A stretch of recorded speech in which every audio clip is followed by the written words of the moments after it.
ವರ್ಷದಲ್ಲಿ. ಬಟ್ ನೀವೇನ್ರಿ ನಾನು ಮಾಡ್ತೇನೆ. ಮತ್ತೆ ಇಷ್ಟು ತಿಳ್ಕೊಂಡಿರೋದ್ರಿಂದ ಅಜ್ಞಾನ, ಕಲಿಯುಗ. ಎಂತ ಅಪಚಾರಗಳನ್ನು ಮಾಡ್ತೇವೆ? 3 ಅಪಚಾರಗಳನ್ನು ಮಾಡ್ತೇವೆ ನಾವು. ಯಾವುದು ಒಪ್ಕೋಬೇಕು, ಮತ್ತೆ ನೀವು ನಾ ಮಾಡಂಗಿಲ್ಲ ಅಂತ ಹೇಳ್ಬೇಡ್ರಿ. ಮತ್ತೆ ಯಾವುದು? 1ನೇ ಅಪಚಾರ ಯಾವುದು? ಸಮಯಕ್ಕೆ ಸರಿಯಾಗಿ ದೀಪ ಹಚ್ಚದೇ ಇರುವುದು. ದೀಪ ಹಚ್ಚುವ ಸಮಯ ಇರ್ತದ, ಹಚ್ಚಿರೋದಿಲ್ಲಂತೆ. ಮನೆಯಲ್ಲಿದ್ರೆ ಹಚ್ತೇವೆ, ಎಲ್ಲಾದ್ರೂ ಹೊರಗಡೆ ಹೋದರೆ ಕೆಲಸ ಇರ್ತದೆ, ಹೊರಗಡೆ ಹೋದರೆ ಹಚ್ಚುವರೆ ಯಾರು? ಹೀಗಾಗಿ ಸಮಯಕ್ಕೆ ಸರಿಯಾಗಿ ದೀಪ ಹಚ್ಚದೇ ಇರುವುದು. 2ನೇದ್ದು, ದೀಪವನ್ನ ಹಚ್ಚಿ ಅದನ್ನ ಕಾಯ್ದುಕೊಳ್ಳದೇ ಇರುವುದು. ದೀಪ ಹಚ್ತೇವಂತೆ, ಕಿಟಕಿ ಬಾಲೆಲ್ಲವೂ ಕೂಡ ಓಪನ್ ಮಾಡ್ಬಿಡ್ತೇವಂತೆ, ಅಥವಾ ಅದರ ಮುಂದೆ ರಭಸವಾಗಿ ಹೋಗ್ಬಿಡ್ತೇವಂತೆ, ಶಾಂತ ಆಗ್ಬಿಡ್ತದೆ ಅದು 2ನೇ ಅಪಚಾರ. ಇನ್ನು 3ನೇದು ಯಾವುದು? ದೇವರಿಗೆ ಅಂತ ಹಚ್ಚಿ ಅದನ್ನು ಸ್ವಂತಕ್ಕೆ ಉಪಯೋಗ ಮಾಡ್ಕೊಳ್ಳೋದು. ಹಿಂದಕ್ಕೆಲ್ಲ ಕರೆಂಟ್ ಹೋಗ್ತಿದ್ವಂತೆ, ಗಟ್ಟಿ ಬಿಡಿ ಸಿಗ್ಲಿಲ್ಲ ಅಂದ್ರೆ ಏನ್ ಮಾಡ್ತಿದ್ವಿ? ದೇವರದ್ದು ಕುತೂಹ ತಗೊಂಡ್ಬರ್ತಿದ್ವಂತೆ, ಅಥವಾ ಅದನ್ನ ತಗೊಂಡ್ಬಂದ್ಬಿಡ್ತಿದ್ವಿ.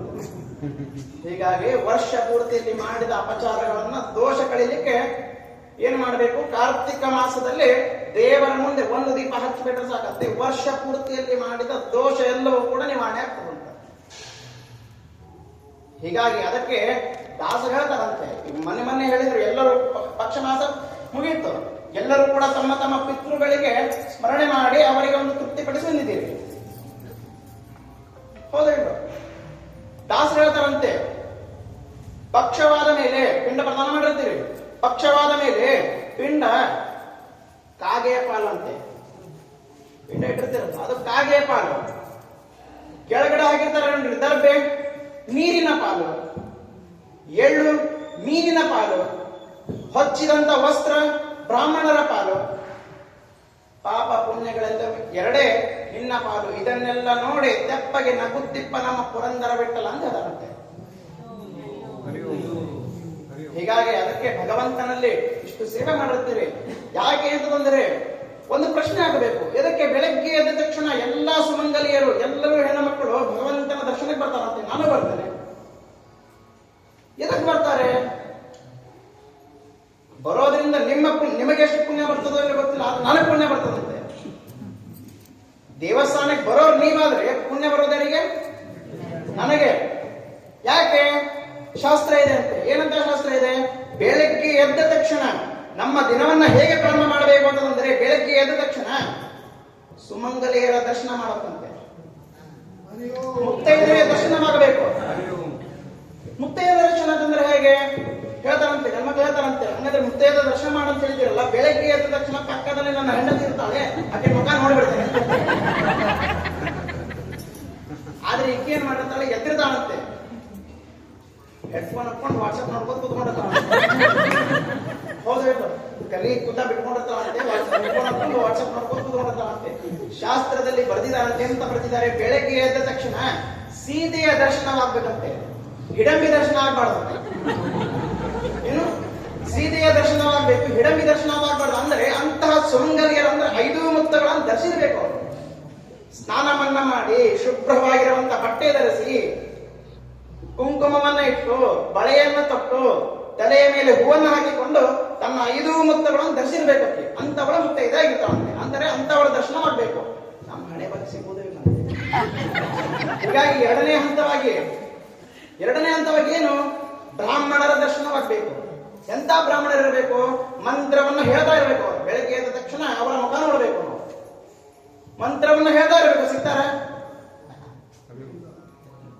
ನಮ್ಮ ಪಂಚರವೇದ ಬೆಳಗ್ಗೆ ಲಘು ಬಂದು ಪೂಜೆ ಮಾಡಿ ಹೌದು, ಸಿಗುವುದಿಲ್ಲಂತೆ. ಅದಕ್ಕೆ 3ನೇ ಹಂತವಾಗಿ ಶಾಸ್ತ್ರದಲ್ಲಿ ಬರೆದಿದ್ದಾರಂತೆ, ಏನೂ ಸಿಗಲಿಲ್ಲ ಅಂತಂದ್ರೆ ನಿಮ್ಮ ಹಣೆ ಬರಕ್ಕೆ ಬೆಳಗ್ಗೆ ಎದ್ದು ಒಂದು ಹೂವಿನ ದರ್ಶನವನ್ನಾದ್ರೂ ಮಾಡಿ ಅಂತ ಹೇಳಿದಾರಂತೆ. ಅದಕ್ಕೆ ಪ್ರತಿಯೊಬ್ಬರ ಮನೆಯಲ್ಲಿ ಒಂದು ಹೂವಿನ ಗಿಡ ಬೆಳೆಸಿದ್ದಾರಂತೆ.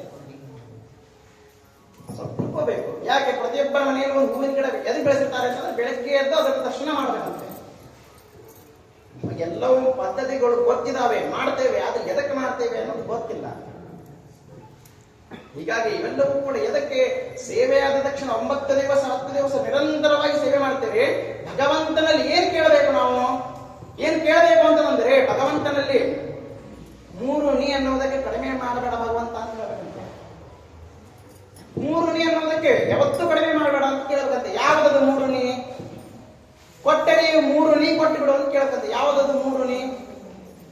ಒಂದನೇದ್ದು ನೀರು. ನನಗೆ ಎಲ್ಲೇ ಹೋದರೂ ನೀರು ಸಿಗಬೇಕು ಅಂದ್ರೆ ನೀರು ಅನ್ನೋದರ ಅನ್ನ. ಎರಡನೇದ್ದು ನಿದ್ದೆ, ಕಣ್ತಮ್ಮ ನಿದ್ದೆ ಕೂಡ ಭಗವಂತ ಅಂತ ಕೇಳಬೇಕಂತೆ. ಮೂರನೇದ್ದು ನಿಶ್ಚಿಂತೆ. ಈ ಮೂರು ಸಂಪತ್ತನ್ನು ಕೊಟ್ಟೆ ಬಿಡೋದಕ್ಕೆ ಕೇಳ್ತೇವೆ. ನಾವೇನ್ ಮಾಡ್ತೇವೆ? ಇವು ಮೂರನ್ನ ಬಿಡ್ತೇವಂತೆ, ಎಲ್ಲವನ್ನ ಕೇಳ್ಬಿಡ್ತೇವಂತೆ. ಹೌದಾ ಇಲ್ಲ? ನೀರು, ನಿದ್ದೆ, ನಿಶ್ಚಿಂತೆ ಅಂದ್ರೆ ನೆಮ್ಮದಿ. ಇವು ಮೂರನ್ನ ಬಿಡ್ತೇವಂತೆ, ಎಲ್ಲವನ್ನ ಕೇಳ್ಬಿಡ್ತೇವಂತೆ. ಇನ್ನು ನೆಮ್ಮದಿಯಿಂದ ಇರುವಂತದ್ದು ಹೆಂಗಿರ್ತೇವೆ ನಾವು?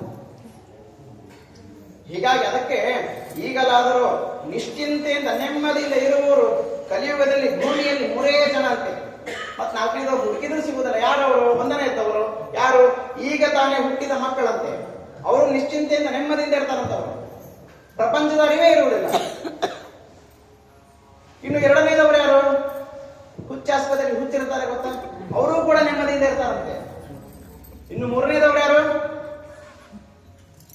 ನಿಮ್ಮಂತ ಮಹಾತ್ಮರು ಮನಸ್ಸನ್ನ ಭಗವಂತನಲ್ಲಿ ಇಟ್ಟವರು.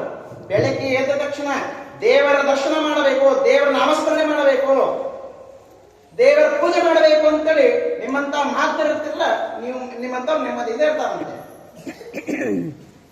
ಹೀಗಾಗಿ ನಾವೇನ್ ಮಾಡ್ತೇವೆ? ನೀ ಅನ್ನೋದು ಬಿಡ್ತೇವಂತೆ, ನಾನು ಅನ್ನೋದು ಶುರು ಮಾಡ್ತೇವಂತೆ. ನಾವು ಯಾವಾಗ ನಾನು ಅನ್ನೋದು ಬರ್ತದ ಭಗವಂತ ಇರೋದಿಲ್ಲಂತೆ.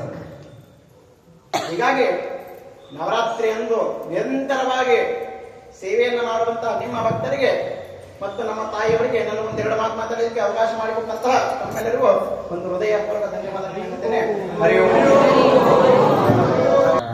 5ನೇ ವರ್ಷದಲ್ಲಿ ನಾವು ಇಲ್ಲಿ ಬಾಕಳಿಗೆಯಲ್ಲಿ ಬಂದರೂ ಕೂಡ ಸಾರ್ಥಕ ಆಗ್ತಾ ಇದೆ.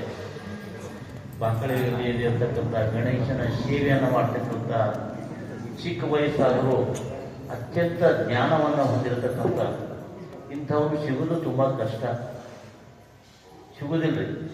ಎಲ್ಲರೂ ಹಣದಾಸೆಗಾಗಿ ಸಾವಿರಾರು ಜಾತಕಗಳನ್ನು ನೋಡಿ ಪರೀಕ್ಷೆ ಮಾಡಿ ಯಾವುದಾದ್ರೂ ಒಂದು ಪೂಜೆ ಮಾಡೋಕ್ಕೆ ಹೇಳಿ ಆ ಪೂಜೆಗಳಿಂದ ಅವರಿಗೆ ಹೋಮ ಹವನಾದಿಗಳಿಂದ ದಕ್ಷಿಣೆ ಬಂದರೆ ಸಾಕು, ಅವ್ರ ಮನೆ ನಡೀಬೇಕಲ್ಲ.